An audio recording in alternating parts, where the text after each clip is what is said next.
get the because I'm gonna send the link to my brother-in-law because I know he's gonna want to hear how it went. We are live. Cool. So I figure I'll do a little intro just right away. That way for the audio listeners. Yeah. Um. There it is. Okay. Cool.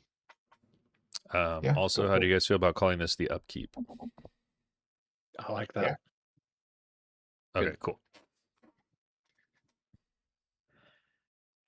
What is up, everybody? Welcome to the Upkeep. As always, I am Camtastic, and this is In Response, where every other week, 3, sometimes 4, sometimes 0 friends gather around their desks to update you on the going-ons in the CDH world and our personal journeys throughout the format. Joining me again live on this Monday is Nico, aka Mexi Delight. How's it going, Mexi Delight? It's going pretty well. Just excited from the weekend we had. It was a big deal for us and a great time. So excited to get a chance to talk about it and download with everyone. Awesome, awesome. Also joining us, as always, is Magician MTG, aka Julian. How's it going, Magician? Good. I was exhausted after Saturday. Yeah. Sunday was a day of rest for sure. Absolutely. Remember, guys, you can always catch us here live every Monday on YouTube, or if you happen to miss out, catch us later on YouTube or wherever you listen to your podcasts. But for now, it's time for the show. All right, everybody. Yeah, that was a heck of a weekend. It was exhausting. Yeah. Long Friday night into an even longer Saturday all day. And what time did we all leave the shop? Midnight. 11-ish? Was it Midnight, midnight? Midnight. Okay. yeah, Yeah. Yeah. yeah, around I there. will. Wait. Did you say we? Didn't you leave like earlier? Because when I left, I was like, wait, where did Nico go? You were already gone. Oh, well, you linger. I don't linger. When people are That's done and packed up and it's like clearly the end of the night, yeah, I'm like, deuces, I'm out. clearly the end of the night. He's a lingerer. Yeah, I got home around midnight. That was about the time I got home. But it was nice getting in the bonus episodes. That's for sure. Getting in or the bonus matches, I should say, not really episodes, but it was nice to get in the Mhm. bonus matches with the guys, Oh especially yeah. after how yeah, it's after the how the final pod was just split, so the audience was kind of left wanting more, I think. Mhm. Yeah. Yeah. Hey, Rip It with Uh, Nick. Yeah, welcome roommate as well. Thanks for joining, guys. Yeah, thanks for tuning in. I Well, so say let's. Julian, I think it's appropriate you kind of kick us off with the Saturday beginnings and the day because you were one of the judges. I'm interested to hear, just I was even some gonna go some back. judge take on it to Friday. I was gonna go back a little bit more. I was gonna start Friday. To Okay, start go on for it. Wednesday when we hit silver, I or mean sorry, that too. bronze. I mean, yeah, we do a Bronze on a Wednesday. Yeah. short little recap on Wednesday. That's really cool to hear. I wasn't able to make it, but hearing that Wednesday was a bronze, it's our first bronze Wednesday, I think, right? I think we've had one other, but it's a rare One. occasion for sure. Yeah. So that's So awesome. Community's growing. Community's wanting to play games, and the store is accommodating to have 2 days of CDH. So it's really awesome. yeah, yeah. So take it away with Friday. What- Well, Friday was even cooler. I mean, we got a silver, which is our first silver on a Friday. So First of uh, many. our unofficially titled LobbyCon. I think that was kind of could have been a small miss there on our part. So I think the next time we do something like this, we can call our Fridays a LobbyCon. Yeah, Sure. But it was awesome. I did get to play in that one. But Crystal felt good. I'm still enjoying Crystal a lot. Um, and thankful that everybody came out to support us on a not the All Valley night. How Yeah. was your guys' yeah. Friday? It was cool seeing a lot of people from out of town that came in early enough to go to the All Valley. Like for me, I would have made the All Valley a day trip or whatever, but people were dedicated enough to plan. I heard 2 people plan their work schedules around it. Another person was like, "Oh yeah, I'm crashing at my friend's house for the week so that we can play in it and stuff." And like so, it was really cool hearing that. Um, Nick asked how many people for a silver. A silver is 30 people. So bronze is 16, silver is 30, and gold is 50, platinum is 100. And then diamond is 250. Yeah. Okay. Yeah, somebody asked me how many diamond is, and I was like, I don't know. You gotta ask the other guys for sure. Yeah. Yeah, That'd be 250. crazy to get 250. That would be. But I scrubbed out Friday. I did horrible. I got all losses, but I had a blast. Everybody there, we had a really good time. We got to use the new play space for the first time. Yeah, It was that was cool. yeah, it was an all around good time. I feel I like that was attracted a lot of people, the new play space on a Friday night. I think a lot Even of some of people the seeing people, it. Oh, sorry, go ahead. I was gonna say, even some of the people who didn't play Friday, who showed up Saturday, had no idea that we were in the space next door. So I still had people who were in there that were like, "How the hell are they gonna fit that many people in here? This is not this is not gonna fit that many people." And I was like, "Just go out the door, hang a left, and yeah, we'll be in that building too." They're like, "Oh, I didn't even know." And they walked in, came back over, and like, "Oh man, this is gonna be great. It's so much bigger now." I was like, Yeah. "Yep, Yeah, it was cool. I think seeing the space too is just going to bring more people out. I think a lot of locals haven't been coming out as much, or maybe like kind of skip every once in a while because they're like, oh, we cap at this amount, or oh, we know it's this big. But I think seeing this big space is kind of, I don't know, almost like a little jump start for the community, like a little juice. mhm, Yeah, it was interesting as well. There was a group of people there on Friday who were playing, and I've seen them in plenty of tournaments before. And I asked them, "Hey, you guys gonna be here tomorrow?" And they said, depends how we do tonight, but probably not." And then they ended up not showing up, and they were saying they were trying to get practice, but then inevitably like knew they weren't going to do well, so didn't want to commit the money, like the cost of the tournament, mhm. to the whole day. One of the guys was like, yeah, I could literally just take that $50 and buy another card for the deck that I don't have, as Yeah, opposed to like playing when I know I'm not going to do very well. And I was like, I get your point, but still encourage you, like you got to practice, yeah." as I've heard several people say lately, iron sharpens iron. So Yeah, but Yeah, and yeah, like I guess to the point I was trying to get at though, sorry, is like I wonder what brought them there on Friday to begin with, because I've seen them around on other Fridays and random tournaments and stuff. So interesting for them to like drive to come in on Friday, but then not for Saturday. I don't know. mhm. yeah, it was a I curious choice. I do get the feel, like the sentiment of like, I don't want to put up $50 or X dollars. I mean, to each his own. It's it $50 is a lot of money to some people. Sometimes, I look at some of these tournaments that are $100 plus, and I don't enter those tournaments because I don't have the confidence in myself yet to go into those tournaments, because that's also a very high price point. That's fair. That's kind If of there were where I one in feel like town, I'm I at. would do it. Yeah, Sorry, go I ahead. think one in town definitely would make a big difference when you don't have to factor in travel costs along with it. Yeah, Um, that's true. but I think $100 would be like about where my cap. Like I feel like where my skill level meets my cap. Like I feel Hmm. like breaking $100 is kind of like where it's like I don't know if I'm ready for that kind of event yet, or Well, I don't know. rich for my word. Yeah, you got to kind of start. I mean, you got to start with your, you know, $10 events, your $15 events. And, once you Hmm. start doing well at those, work your way up to your 40, 50, $60 events. And then, it's Yeah. kind of something you got to build your confidence in. Like, It, like I was talking to Alex earlier in chat, and it was, I told him it took me until my third tournament to get my first win in a tournament. So, like, even then, like spending $50 at the time for these events, I was like, oh, I'm not doing too hot. But I also knew I needed the experience in order to Hmm. get better. So, yeah, Yep. it's just like poker. I mean, I was actually talking with someone who doesn't play Magic at all, and was just like, I tried Magic once and it's just way too complicated. But then we got into talking about poker because I used to play poker. And I mean, a lot of these terms necessarily aren't the same, but you can relate them to Magic and vice versa. And it's just that, like, he started out playing like, dollar games, $20 buy-ins. And then they were doing like $20 rebuys. and up to like $100. But now, like when I asked him up front, I was like, I've been looking for a game. What do you guys play when you guys do get up and play? He's like, oh yeah, we do usually about $100 buy-in. I'm like, whoa, okay. Yeah, like that's too rich for my. Regularly too, yeah.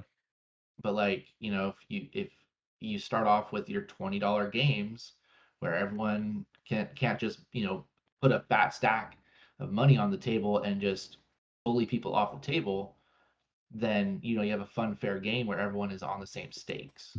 And I think that's how at these FNMs or these LobbyCon tournaments or these local tournaments where your buy-ins are 35, 40, $50, that's where you get your experience and your confidence to then get to that level where you're able to be more comfortable spending that $100 plus buy-in Absolutely. and And I traveling. and I think that brings even more validity to the point I was about to make right now, is that like that's why we're doing what we're doing, and we need to continue doing what we're doing, is because we need to bring these 25, 35, $40, $50 events closer to people in our community so that they can play in them, so that they can get the practice and work up the courage to. I mean, again, we were talking with Alex just before we jumped in here, and he's like, I'm going to do Breach the Bay. You know what? I'm going to do Breach the Bay. And it's because he said he did the All Valley for first one and the second one. And so like, and he's been playing with us Fridays. And so it's something to keep in mind, is that, you need to nurture a community and bring if you build it, they will come type deal. If you set these events up, people are going to fill them. And the more we have, the more confidence it's going to instill in the community overall. I hope this last event instilled a ton of confidence in the community, because SenCal came up and showed out. I mean, I know it was home court advantage, but I think it was 11 of the top 16 were SenCal, and you just seen the name all over the leaderboards and stuff. So, good job to everybody out there, because we kicked ass. It was pretty sweet. Especially Korean Noodle and Roommate making the finals. Yep. And even more so, Roommate taking down the tournament, technically completely undefeated. Mm-hmm. He Wild. had one draw, 4 wins in Swiss, one is top 16, and then split the finals. So Yeah. like, Hell of a run. Bravo. Yeah. Well Good earned. job. Well deserved. We'll have So- to get an insider, take an interview with him at some point, Mhm. even if Absolutely. it's on the street interview. But I think now we've kind of got to that point, Nico, where you were wanting to introduce the Saturday thing from a judge perspective, or do you guys want to take your player perspective first, since I was kind of talking a little bit already? No, let's hear about the judge. Yeah, go for it. Well, so we had originally we scheduled for myself and Brian for the 100 players, and then we got word that we were going to be streaming, so we had a dedicated table that we needed a judge for. And because of the way that the play space was arranged, we were lucky to get Rain from BFF to come up and help support us. And so she was on the feature match table pretty much the whole day, or at least all the way through Swiss. It was all through Swiss because I took over during top 16. And tournament was ran smoothly. We did get a little behind off the jump, just because of how the amount of people actually were present for the event, because we had 97, correct? We were showing 97 registered. and then we Yeah. got 76 butts in seats at the start of the tournament. So we only had a few calls that I knew of, because I mean I was alone by in the room. I don't know a lot of what Brian's calls were, but we were debriefing in between rounds, and he was saying that nothing really was crazy. I did have a pretty complicated one, but I knew that it wasn't a call that I could rewind, just because of all the triggers that went through the stack to get to the point in which I was called over. But long story short, there was an Archon of Emeria that the table had forgotten about. Like an Archon of Emeria. and which makes all non-basic lands enter tapped. And so there was an end step Marsh Flats crack to get a dual land to cast an Enlightened Tutor that got a Smothering Tithe that Yikes. then went to hand, or that went to the top of the deck and then went to the player's turn, drew the card, went to combat, and then everything was then brought to the attention like, oh wait, Archon of Emeria, Judge, what do we do? And there was off the Enlightened Tutor, there was 2 Ristics and a fish that triggered from the opponents, as well as the owner of the Enlightened Tutor had a T'Challa trigger, so even they drew a card. So normally a fix like this would be the furthest player from the active player will Thoughtseize and put a card back on top of the library, but I did not see that as a fixable situation because there were so many cards drawn. It would have been super detrimental to the game. And so just to make sure that the head judge was aware that we were not going to be walking this back and that we are okay with with no partial fix even. I had Brian come over, we explained to him the situation and he ruled in favor of what I was saying. Nice. And play continued. So it was That's a that was tricky pretty one much for my sure. hardest call. Yeah. all day. And how many of the pod were salty with the fact that like nothing could go back, or was that just like Honestly, what they were accepted? all pretty fine with it. Because like they all understood. They were all players that I recognized to be experienced Magic players. Uh, They all basically were like, yeah, we all messed up. We all knew that we all forgot that there was an Archon of Emeria. We all drew our cards, mhm. and we understand that doing the Thoughtseize fix is going to be super detrimental to the entire portion of the game, having to rewind all of this, and we'll just keep going. So, Yeah. not even a partial fix for that one, unfortunately. Roommate says that game ended in a draw anyway. Oh And yeah, that it the did. feature match was cool, but he got kicked out of it 4 rounds in a row. Booting roommate out of the feature match. The most Oh. because they wanted variety. They wanted a little more He variety was- since he was just beating down on everybody, Yeah, it was winning too much. just putting belt to Yeah, ass people all get bored of weekend. watching him. Yeah, watching him win. Belt to I ass. did see one interesting call was 2 players drew from each other's decks, from the other player's decks by I accident. heard about this. I didn't. What? It was The just story though. Yeah. it was just a stupid little thing. They both presented decks and cut, and they had very similar sleeves, so they both put their decks and started drawing mulligans. And one of the players was like, "What the hell? I don't run Massacre." And he's like, "Oh shit, Judge!" And so and they just Okay, this so, was not during the game, but like in the mulligan.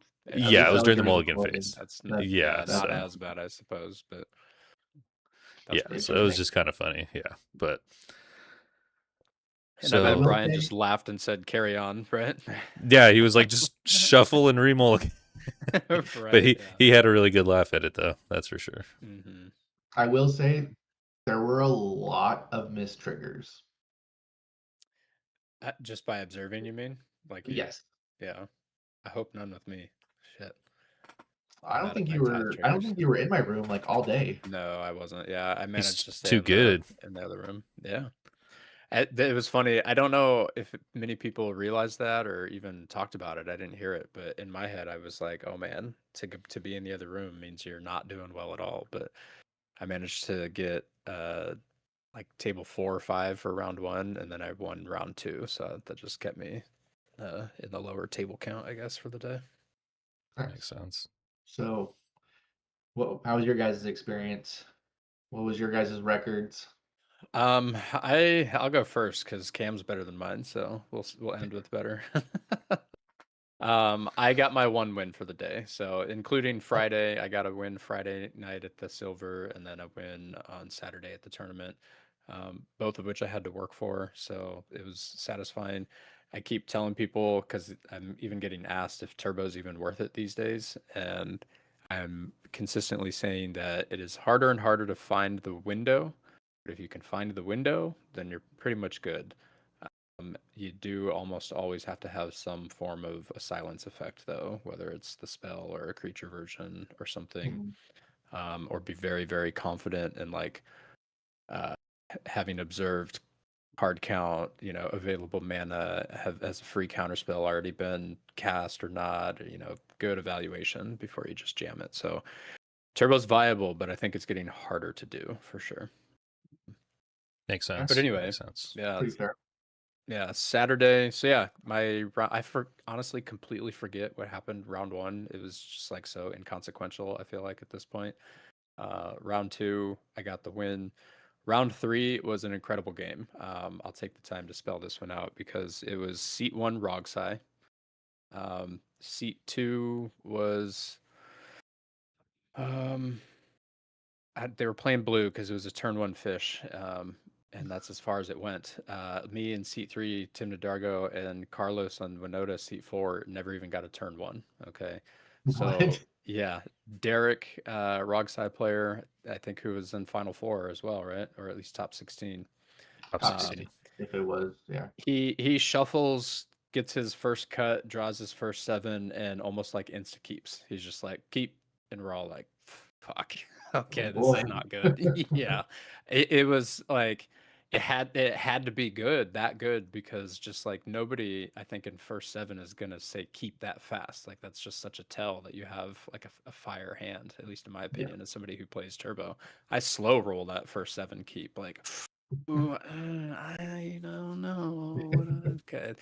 So like he's like, nope, keep. So we're all mulliganing. I don't even remember what the moles were.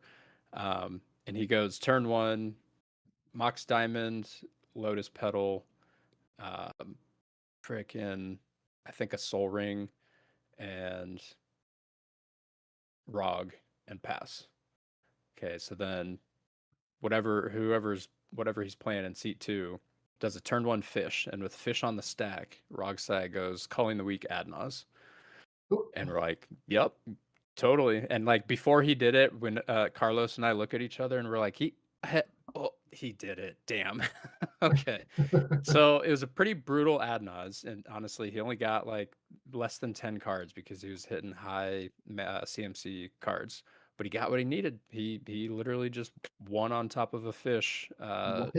Turn one, seat two, right? I mean, and then the crazy thing is that after he wins and we're all like debriefing or whatever, because we're all kind of in shock, like, hey, that's one of the best god hands any of us at that pod has ever seen. To win, just like have the rocks like that. But he said the only reason he didn't main phase the Adnaz is because he top decked the land to be able to cast the Mox Diamond. Otherwise, he would have had to um, cast the Chrome Mox, which he held up. Okay, and so the crazy part was his seven that he kept. The one I didn't name was Born Upon a Wind and Chrome Mox. So he didn't drop the Chrome Mox to imprint the Born. He kept those in hand because then after the Adnaz, he was able to cast the Born and then just flash in everything on top of the fish. Wow. So it was all rocks, culling the weak, Adnaz, Born in his opening seven and top deck the land. Yeah. And to So see that, we weren't even mad. Like we were like, bro, that was great. He kind of felt bad that we didn't even like get to play, and we're like, no, don't feel bad. You had the hand. You did it. And the funny part is, we were like, it's Carlos's fault anyway. He cut the deck. yeah, like the fact that like, because I mean, the blue player essentially tapped out for a fish, Mm-hmm. Yep. and what are you gonna do with no gemstone in play? What's Carlos Yeah. gonna do with no gemstone in play? Exactly. Like, Yep. go for it on top of a fish. That's crazy. Yep. Wild. So that was a pretty wild one, but well played. Impressive to see. And then I didn't do shit round 4 or 5 myself. Round four, I had to I got to a mold to 5 with no lands. And if I just drew a land or a 0-drop rock, I would have been fine. So I heavily debated keeping a no land 5 or mulling to 4. I've only ever had to mold to 4 a handful of times. A couple times it's okay, a couple times it's not. So I was like, I'm going to just risk it and try and get a land or a rock, and didn't get anything for like 3 or 4 turns. So that game just was kind of bunk. And then round 5 was good. It was a fun pod against Sisse, VV, and a Keurig, and it was a lot of politicking. I even pushed a few times, so it was satisfying. But in the end, I tried to push so hard that and got stopped that I just played my land for turn, which was an ancient tomb. I was at 2 life, and I just took myself out and said, "Pass turn, carry on." Formed seppuku or Yeah, seppuku. seppuku. Yep, exactly. So that was my Saturday, which was good. I had a great time. Like I said, I got the 1 win. I'm always happy if I get at least 1 win. 2 is even better, obviously. But yeah, and then just hung out with the fellas the rest of the day, and got even some late night live matches there too. So that was fun. I mean, you got like 1.25. Yeah, At the yeah, end. yeah, yeah, yeah, yeah. Yeah. We'll let Cam talk about his experience, and then we'll touch on that. So happy about that. But he was undefeated on the day, though. He was undefeated on the day. That's right. He's not the only one. True. My Saturday was cool. It started out in an interesting way. It was me. I was seat 4, as always, playing against Blue Farm. Blue Farm seat 1, Flub seat 2, Ral seat 3. So me and Blue Farm are just like, bro, we gotta like. Blue Farm's like, I have no idea what the fuck Flubs does, but I know what Ral does, so I'm gonna keep in a hand for that. And I was like, Flubs just does what Ral does, but in a weird, stupid way. So we we still need to keep a hand for that. So we both keep hands of interaction. I don't know. That game was just weird. I burned through from seat 4. I burned through like 4 or 5 pieces of interaction, stopping Flubs and Ral at different points in time. We just ended up drawing because we got to a point where Flubs was about to win and Blue Farm had a demonic consultation, and that was the only way out. And so Blue Farm offered to draw. So we have no point but to take, we have to take the draw. So Raul wasn't in a position to not take the draw. I was going to lose if he didn't cast the decon, and Flubs was going to win. So they had to take the draw. And Flubs was like, this is my last attempt. If you decon for a mental misstep, I'm done. So, yeah, so starting off with the draw, round 1 wasn't the worst. I would have liked it to obviously go better, but you get what you can. You take what you can sometimes, especially in the early rounds. Round 2 was rough. I'm trying to remember back to round 2. Yeah, I'll have to revisit round 2. I don't even remember what I played in round 2. But round 3 was my book to write stuff down. I meant to write it all down, and then it's like, damn it. I have it in Jane's my gonna be mad. yeah, I have it in my backpack. I just like in between rounds, I get so caught up in talking to people and stuff like that I never just actually sit down and write it down like I should. I need to at least write down my matchups. Because at least that'll trigger memories and stuff like that. But round 3, I won. Played with a couple locals and one local, a couple guys from. Oh no, sorry, 2 locals from Bird Dog, and one guy from.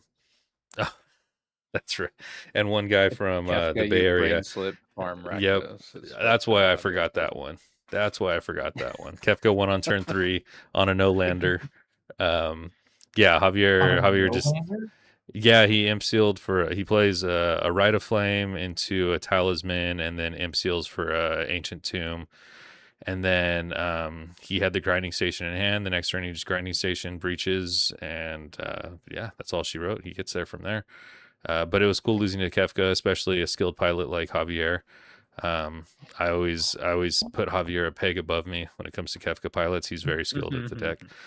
Yeah, he threw me off playing Kefka on Saturday because he kicked my ass Friday night with Winota. Double Blood Moon out. Everybody was just screwed. Yeah. Oh, sorry. Scheming Symmetry, not Imp Seal. Scheming Symmetry he used, which is an interesting inclusion. So then, I kept a hand in round 3 that had a gut shot in it because it was a double Magdapod. So I was like, this fucking gut shot is going to save our lives one day. And sure enough, it did. Yeah. It did. And so second Magda like puts down a push on turn 3, like a win. Like they should have put down a win. And I'm like, all right. Or sorry, Alex is like in a position to win on his next turnaround, and he was seat 2. And so I gut shot his Magda. And then the next Magda pushes for a win, and me and Rog Ishai who's after that Magda don't have anything, and Alex pulls out of nowhere a sudden shock, and we're like, oh my god, Alex, our hero, fucking thank you.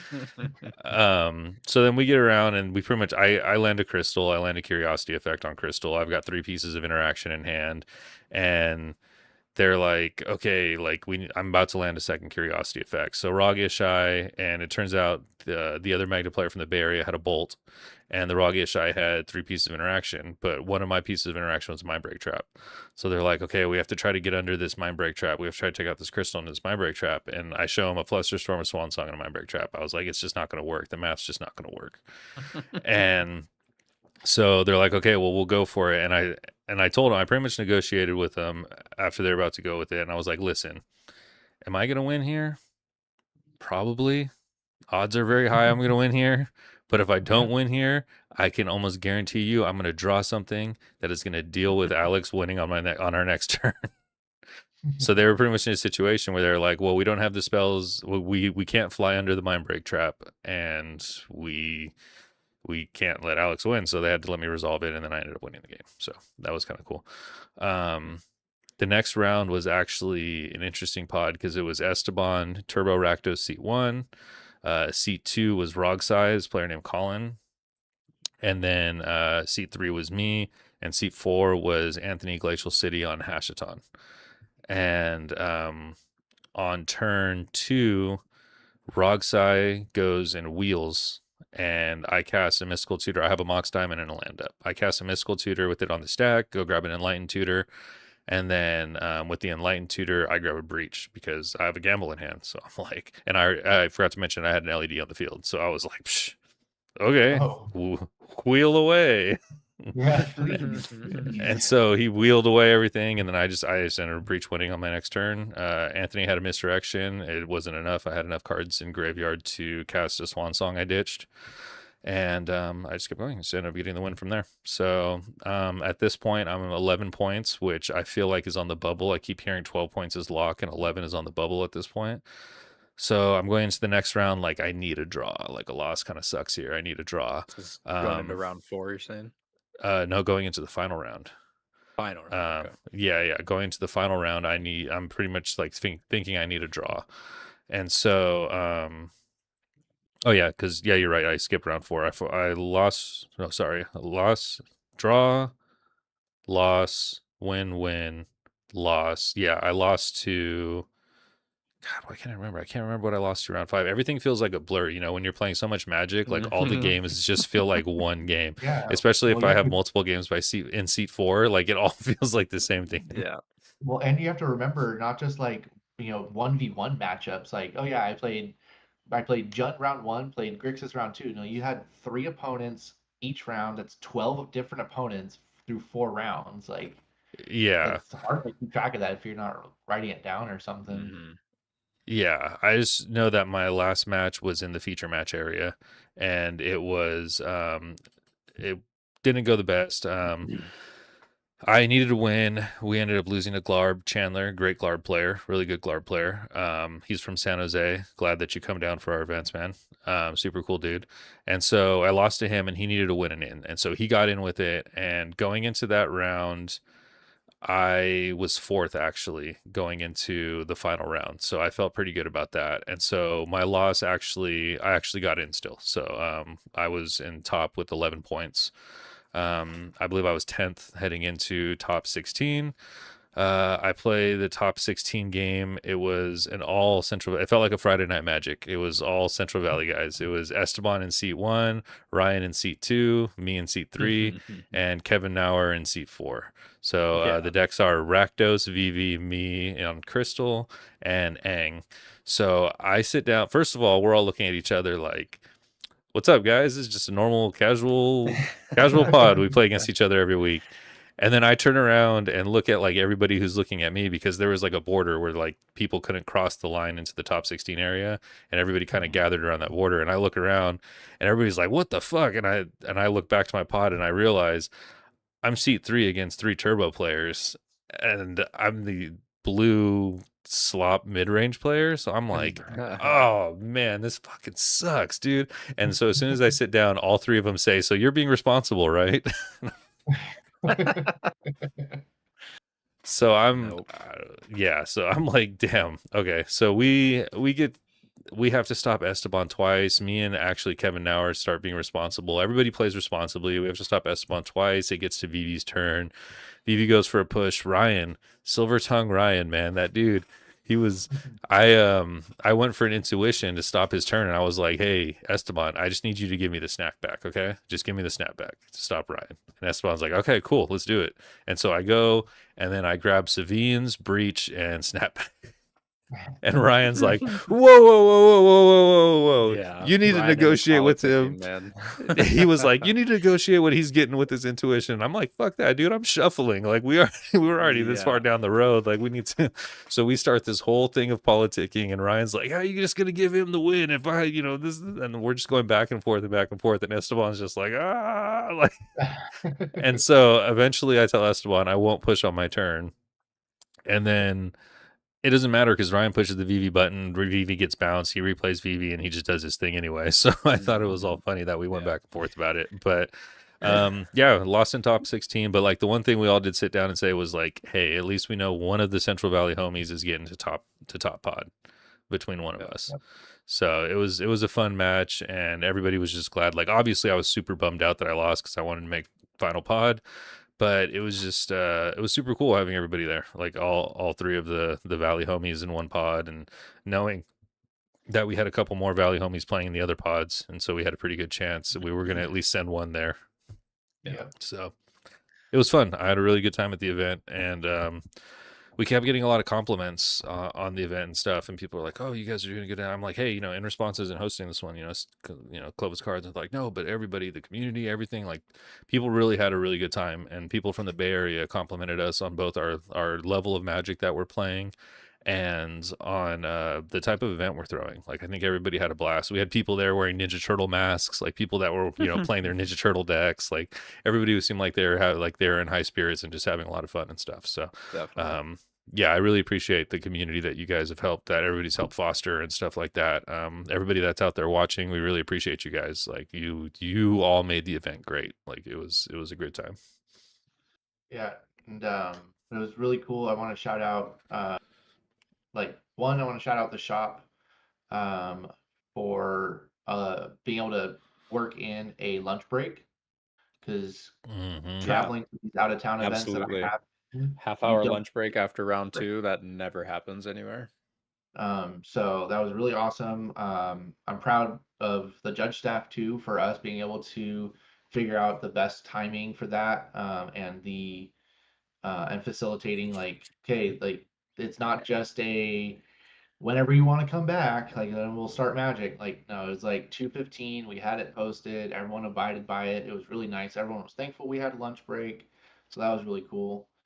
Thank you Yeah, to I Mel's think it- Barbecue.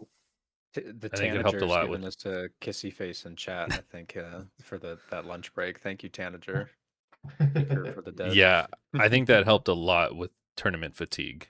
A lot of Yeah, people, definitely. I hear tons of people talk about how, like, oh, I just had a Red Bull all day, or oh, I didn't have this and that, and being able to have being able to have a time set aside where everybody could just have a good meal, recharge, and let's get back into these rounds. I think it just kept everybody in good spirits. We I kept getting ate compliments. and took a nap in my car for like 20 minutes, like a 20-minute power nap in my car. It was great. Hell yeah, exactly. And I know we had a couple people that were like super like, oh yeah, this was awesome, and Wayne and Ty were saying the whole time like, hey dude, you guys run a tight ship. Like this tournament is like firing on time with everything, and you guys squeeze the lunch break in. Even Daryl was like, I've never been to an event that has a lunch break before, and not only did you guys do it, but you got the tournament going in a timely manner to where we weren't there all night. Mel's Barbecue. I don't think it would have worked that well without Mel and a bunch of pre-orders like that. I mean, tons Absolutely. of food. Or tons of people just had the food there. Midday beers too. I was gonna say that, Tay. Thank you. Yeah, with Meeples next door too. People might grab a midday beer. beer. We had drunkies in my event. Whoa. Yeah, No wonder it only was two really people made it. cool. No wonder only 2 people made it into the finals from the Valley. Yeah, it seems like chat's even popping off and saying that they enjoyed the lunch break. Got to jam some Pauper games, added to the communal feel, says Solaria West, because everybody gets to chill and eat at the same time. Yeah. Yeah. Yeah, and that was something Jammed that we Pauper. That's definitely crazy. wanted to facilitate, because originally it was gonna be like, yeah, we were gonna do a 20 to 30 minute lunch, blah blah blah, but it wasn't like we didn't know exactly how to fit it in. And so when I started thinking about it, I was like, I don't want to do it at the end of regulation time in round two, because if people need that extra 20 minutes and we're doing a 20 to 30 minute lunch break, that's not fair to those players who need to, work for a win or something and only now have 10 minutes left. So I made it so that they get a full 100-minute round and then get that lunch break. And so for a Nice. lot of people, they did get that. I think Daryl said I got an hour-long lunch. Like, that's crazy. I don't even get that at work. Yeah. Yeah. Right. Tanner says sometimes you need a little something to face down all those Kinnan players. That's for Yeah. sure. Exactly. And it's super nice that Now, we're staying in that parking lot because there's so many options. There's Subway, there's So many there's options. Mel there. We have, we're gonna have another little arcade bar thing down at the end. So we'll have two places to go get beer if you're not even counting the liquor store. Like there's a lot there for players to enjoy at an event. yeah. Mhm. And I So don't know if before you I guys. before I forget again, sorry, Cam reminded me that my round 4 was actually a draw, and it was up against a RAL player specifically. I want to give this guy a shout out. He's a RAL player. His name's John. I haven't seen him before, I don't think. Um, but we went to time. Okay, so this RAL player gets time called on his turn as he's pushing, and there's already been multiple attempts to go for a draw, and I believed in this guy. I was like, dude, you can win from what you've got. Okay. I remember this So, game. so I time's walked over. called, and like the other two players, and I won't name names here because it doesn't matter. They're like, let's go for a draw. And I look at this guy, he's sitting in front of me, and I'm like, John, you got 20 minutes to win this game. 20 minutes, it's yours. It's your turn. Do not let them convince you to take this draw. Just do it. I was like, I want to draw. So if you say yes, like, cool, but don't do it. Just take your turn and do it. And he did. They took all 20 minutes. And again, I wish I would have wrote stuff down. I'll remember next time to write stuff down. But the next guy who was playing tons of interaction, and they went to the 20-minute time. You were there, Julian, standing for that. And then Yeah. it went to a draw. But that's like the first time I think I've ever seen or been in a pod where somebody pushes for the full 20 minutes afterwards. And it was all game actions. I think maybe once you had to tell. Oh, it was Noah who was playing. Yeah, no, at least I remembered the name now. The guy Noah, playing tons of interaction. So that was impressive, I thought. But Ral doing the thing. And then I heard there was another Ral player who was seat 1, turn 1 win as well. Wow. Yeah. I mean, that just gives those turbo players hope still. Mm-hmm. Like It that can game happen. and that One that turn one. Adnog. That's when you need to do it. That's your window. Your window's Yeah. getting that small. Seat 1, turn See 1. one, turn one. Yep, or on top of a fish in Z2. Yeah. All right. So That's yeah, good. anyway, I thought those were worthy of sharing there, those details. Yeah. Also, I want to thank Keith for taking the initiative and getting some hats to some of the locals. Cam's wearing one right now. They're super cool. I really enjoy mine. So thanks, Keith. Mm-hmm. Yeah, and thanks to everybody who wore our shirts, used our playmats, used our tokens, wore our merch, our hats that Keith got and everything like that. I was super surprised at how many people bought hats. That was like awesome. Like that you guys were out there in a mob, and we really appreciate the support. That was like super cool to see. Like you guys are really cool. Yep. Yeah. We still have shirts, we still have token packs, we still have playmats? Question mark? Yes, we do still have playmats. We have Yeah. 5 playmats left. 5 playmats, token packs. Yep. So you guys, if someone's still missing something for their collection, come find one of us. We'll hook you guys up. Yep. Ed in chat says he's happy for the RAL players, but it could never be him because he gets mind break trapped by the same player twice in 2 turns. Yep. You deserve it, I Ed. was, I was there for that. Oof. That had to be So rough. yeah, I mean, all in all, a great tournament, awesome streaming team. Thanks to BFF. Thanks to for all three of them, Ty, Wayne, and Rain that came up. Yeah, that was Um, amazing. yeah, really appreciative, really professional. The setup was really nice. And thanks to Tim also for stepping up and being the additional caster for that. Really appreciate that. Yeah, definitely. Thanks. I totally didn't even mention the stream team. Thank you guys so much because they reached out to us once they saw the tournament gaining size and said like, hey, if we can make this happen, you guys want us to come up here and do this? And we're like, wow, this is awesome. Like Wayne's like, yeah, like Central Valley's doing it. Let's put them on camera. And so they really made it happen for us sheerly out of like the kindness of their hearts and wanting to help see this community grow as a growing community themselves. So that was really awesome. You guys, BFF and Bite Size MTG, we really appreciate you guys. Friends of the channel forever. We love you guys. Absolutely. Thank you so much for what you guys did for the event because it just added this just giant cherry on top. Like we had 55 people watching the final pods and like stuff like that. Like it was like Yep. we had Gold Sabertooth, we had Dude, like there's people in the chat. Like it was a blast. It was great. Tons of fun. Yeah. Tons of fun. Can't wait for the next one.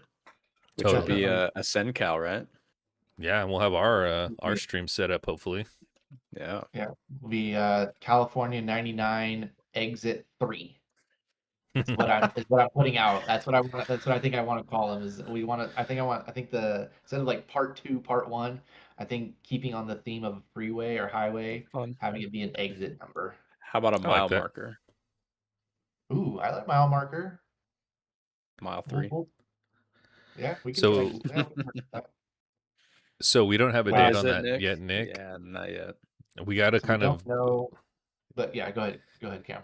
we were talking about it before the stream and we kind of got to get it. I don't know. It's tough because Breach the Bay is happening at the end of August and September 1st is the cutoff for the California circuit. So we'd like to squeeze something in before September 1st.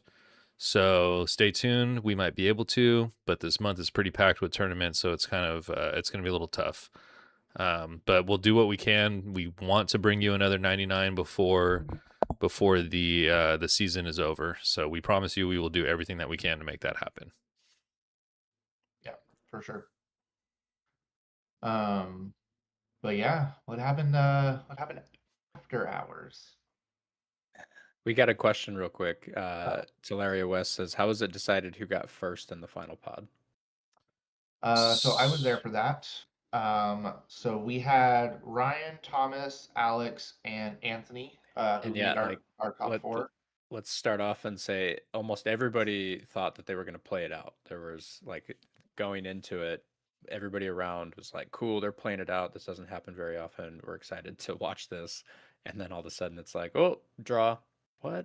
So yeah, I was Yeah. curious how that came to be myself. I don't think I got all the details. So Because that then led into the after party, which I know you want to talk about. so yeah, it was pretty quickly decided because Anthony was looking mostly just for the top deck points. And so he relinquished all prize support to the remaining 3 in exchange for the points. I don't know where Ryan or Thomas or Alex sit on the leaderboard as far as qualifying for the Envy. But I know Anthony really wanted it, and he needed this gold win to give him the best chance. So And how many points does a gold give? Do you know? Ooh, I don't know. A few hundred Cam? or something, right? I don't know offhand. I'll look it up while you're talking. And so anyway, he wanted just the points. And so he's like 300. Yeah, I thought it was 300 points. yeah. That's a big jump. And then it drops down for second to fourth to 180. So that Wow. is a massive difference. Yep. Yeah. So he's like, I'll give up my money if I can just take the points. And they all kind of looked at each other, and they were like, yeah. And so Alex started doing math to try to figure out how they're gonna divide up the prize money.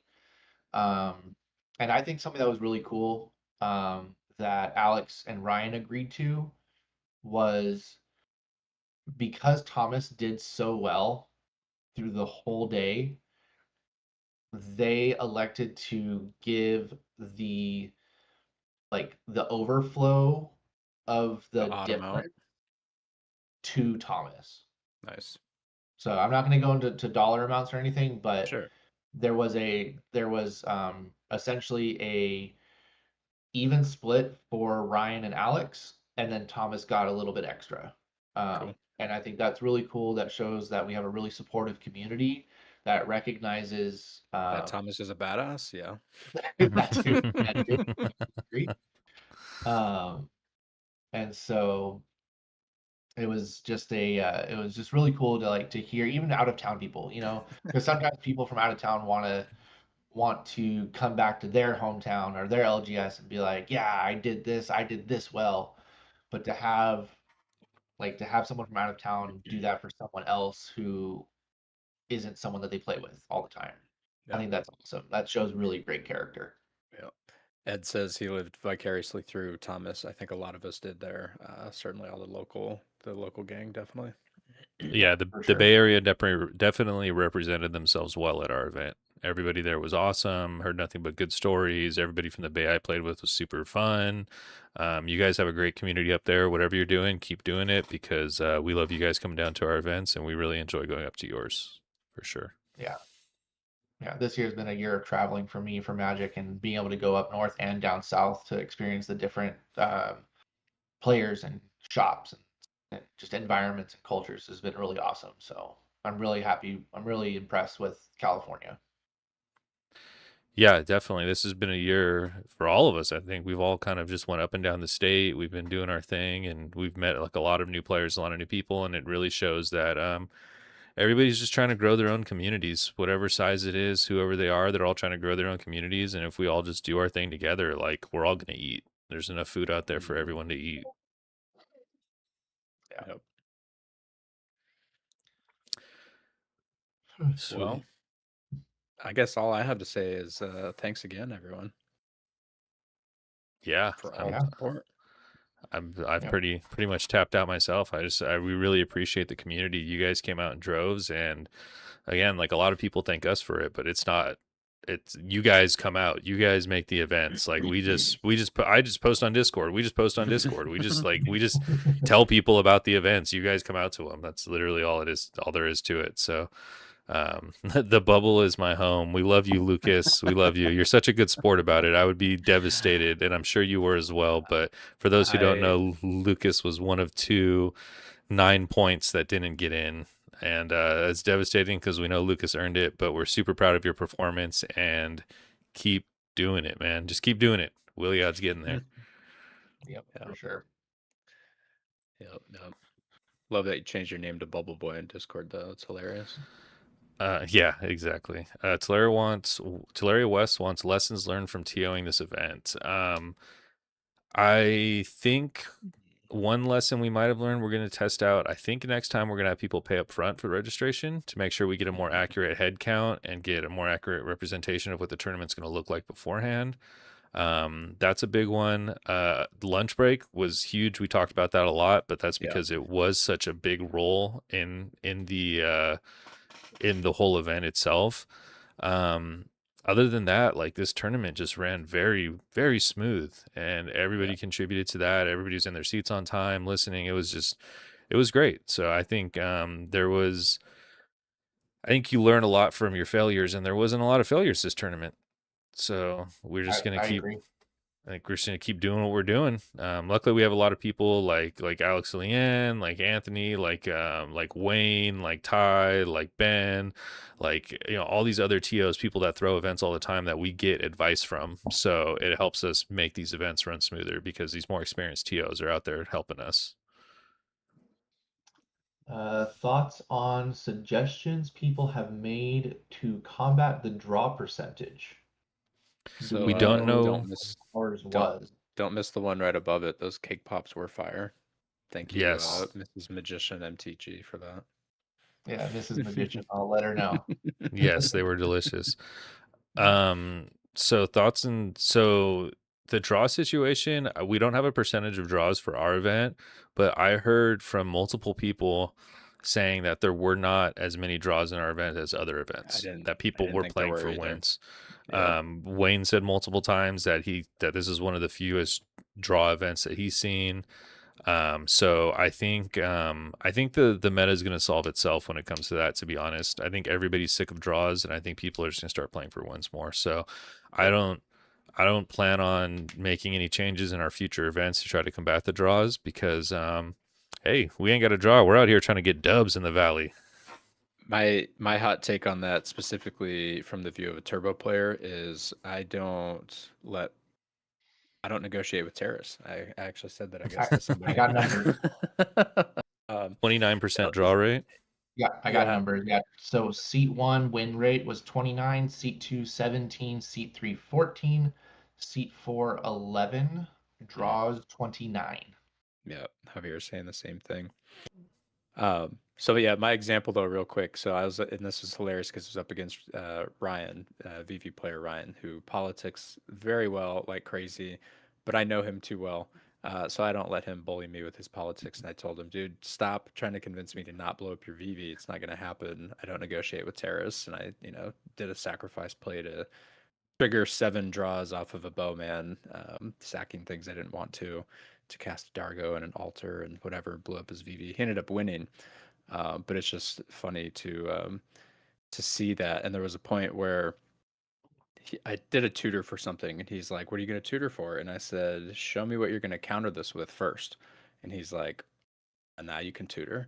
And the other 2 players were like, "Damn." And I'm like, "See, that's what you got to do. Like, just call the bluff. Like, you cannot get bullied by the blue players for sure." That's hilarious. Get 'em. Awesome. Well, I've got nothing else to say. I think I've thanked the Well, community a Julian, billion times. That's all I I've guess we got. still have the late night, or you keep Oh forgetting about yeah, we that. didn't talk about that. Oh, those 2 games? You're gonna let us forget about that or what? Jeez. I mean, no, I didn't. I just didn't want to bring it up because of what happened. Oh, well, Wanted to tell come up us. more natural. But anyway, I put belt to ass, as Cam likes to say.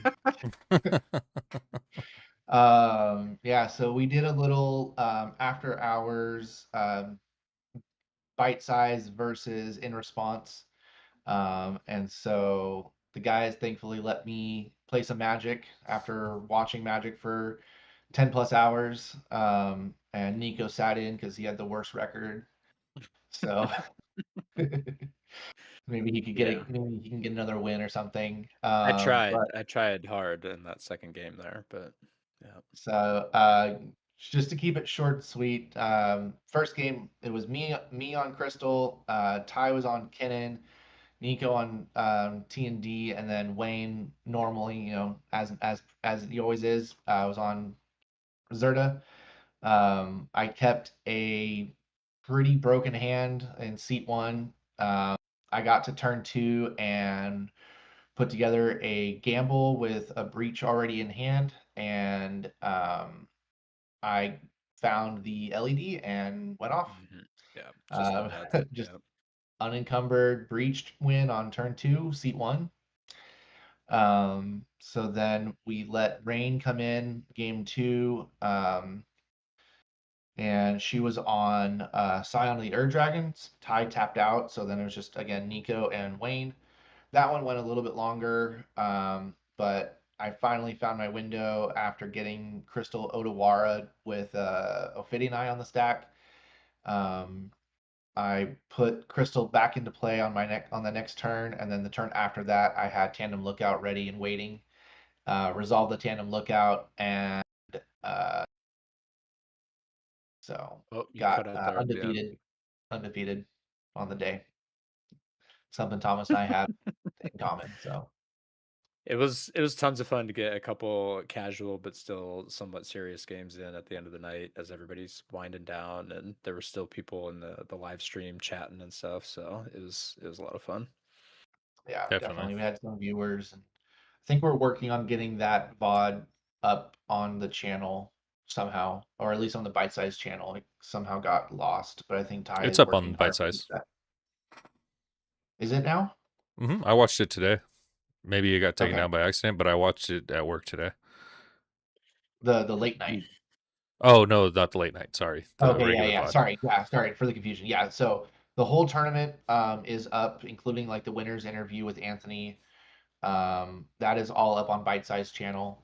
But the after hours got somehow removed or lost or something. I'm not sure. But Ty's Okay. looking at that. If they never find it, they never find it. It is what it is. Yeah, that's what Play Nice is for. I still got it recorded. It happened. It's awesome. So, but yeah, Yeah, once we thanks have our again, own stream everybody. set up at the shop, that's going to Yeah. be a regular thing, guys. So we're looking to try to work with the shop to get some stream setup going. No For our promises, but we're locals, doing what we think can. about for the locals, think about a feature match every Friday, every round every Friday. Wouldn't that be crazy? Especially if we start getting silvers. Yeah, so make sure you guys come out on Fridays. We obviously saw we have the potential to hit silver on Fridays, so we're expecting it now. Yep. Especially with all the extra play space. Yeah. All right, Awesome. wrap us up, Cam. Awesome. Well, thank you everybody who came out to the event. We really appreciate you as always. It was awesome. We had a blast. We hope you had a blast too. We're open to any feedback about the event. Let us know what we could do better, what you enjoyed, what you didn't enjoy. We just want to make these events great for the Valley. And that's our show. So thanks everybody who tuned in here live tonight. Make sure you catch us every Monday here at youtube.com/InResponseMTG25 for our live shows. And don't forget to comment and subscribe on our Instagram and YouTube and follow us wherever you get your podcasts. Shout out to our sponsors, Clovis Cards and Comics, and shout out to our patrons, Alex and the undefeated Thomas. We appreciate you guys. Thank you so much for all the support. Until next time, stay magical. See ya.